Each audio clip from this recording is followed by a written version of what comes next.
The festival of Ange Postecoglou continues, lapping up the adoration of Tottenham fans who've been kind of torn between celebrating him and sacking him over the season. But it's been all party after the promised second-year prize was delivered, the Europa League Championship, and there's Mr Levy, who still hasn't, for some reason, made up his mind about Ange's future. No, he hasn't, and I love that image of him there. It showed a man undecided. Yeah. I think if Ange, there's no doubt he wanted to sack Ange. If he was going to reappoint him, he'd have said it by now. He'd have shouted it from the rooftops, Brandy, on the back of the bus. I mean, look at these images here. But he's confused, and I think people power will get Ange back into a job because they lost their last game of the English Premier League yesterday. Yep. And that was a sad moment for him, yet the crowds were still rejoicing. So it shows how much the trophy matters, Candice. Yeah, it would definitely be a lot of mixed emotions. I mean, Tottenham finishing 17th in the EPL, 22 league losses. I mean, it's not ideal, but no. Ange did say at the end he did prioritise the Europa League over the EPL, which I find slightly strange, but they got the silverware and he promised that he would get, you know...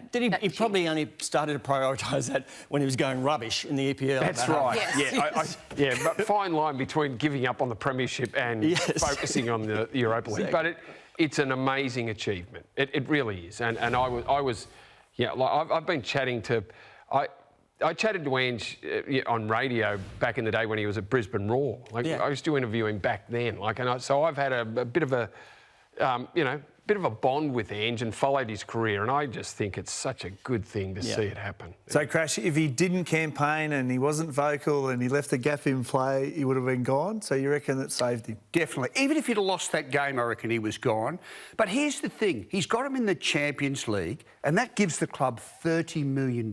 That's incredible. And the fans want to see him take up that challenge and be the man. And I tell you what it's got to, I reckon. They can't just sack him for an average manager. The fans wouldn't cop that because he's got a lot of goodwill now. It has to be for a superstar that gets them excited, and I don't reckon any of them are on the market. So it's looking towards him, but wasn't that a telling expression from Levy? It was. But, I don't like the look of Mr Levy. He looks like evil villain. That's exactly what I was thinking, yes. You've got to admire what Ange has been able to do throughout his whole coaching career. I mean, he's got silverware at Celtic, Brisbane Roar, even in Japan when he was there. So he's very impressive. I win Logies every 37 years, so maybe next year I get the first. Maybe the players deserve some credit in this, but Ange, he was happy to lap up the attention when he was anywhere near a microphone, and he didn't disappoint. I told them and they didn't believe. But here we are. Leave you with this. All the best television series, Season 3 is better than Season 2. Mic drop and walk out. How good is it? Do you know how good that was? That was Wolf on Wall Street. I'm not leaving. What a speech. He just had the meeting out of his hand. Do you think it's kind of he's making it a little bit too much about him, though, rather than the team and what they were just able to achieve? There's $10 million on the line, Candice. I'd be out there every day with a microphone as much as I could. That's his wage, isn't it, Crash? Around the $10 million mark? Yeah. No, I think you're right. There is an element of that. But I think he's now been forced to spruik himself. It's a job interview every single day, every time he's near a microphone. He's going away on holidays soon, but he's determined to entertain any negative thoughts, not entertain them whatsoever about the season. Have a listen to this. How do you assess the season as a whole? How do I assess? Outstanding. We've won a trophy, which we haven't done for 17 years, and we're in the Champions League. Ask anyone at this football club at the start of the year whether they'd take that.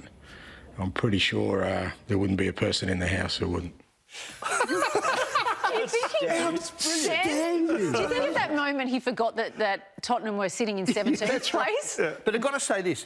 Looking at that Europa League victory, we went through, and I cannot see of a better trophy win in Australian sporting history. I mean, you can't compare it to rugby league coaches or AFL coaches or even Harry Hopman winning the Davis Cup.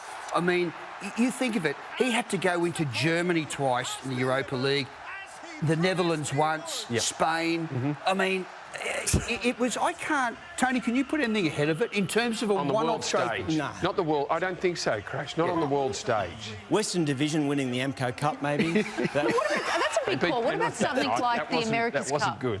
But as a coaching performance, name me the coach that's had a harder task. I mean, that won't happen again for another 50 years. No, I think you're absolutely dead right.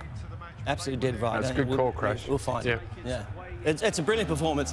And look, for all of our sakes, I hope it continues because he provides such great fodder. He's fabulous. And I was speaking to an English journalist the other day and they said, mate, we don't want him to go because he's so quotable. He said he's up, he's down, he's in the middle. And he said, but every press conference you leave and you've got a story. And normally the players will have an influence, Crash. Yeah. It sounds like the players are pretty happy for him to stay. They are, but you just never know. And that Levy is a maverick force, their owner. Like, we've got him in, haven't we? We think he'll probably last. Yeah.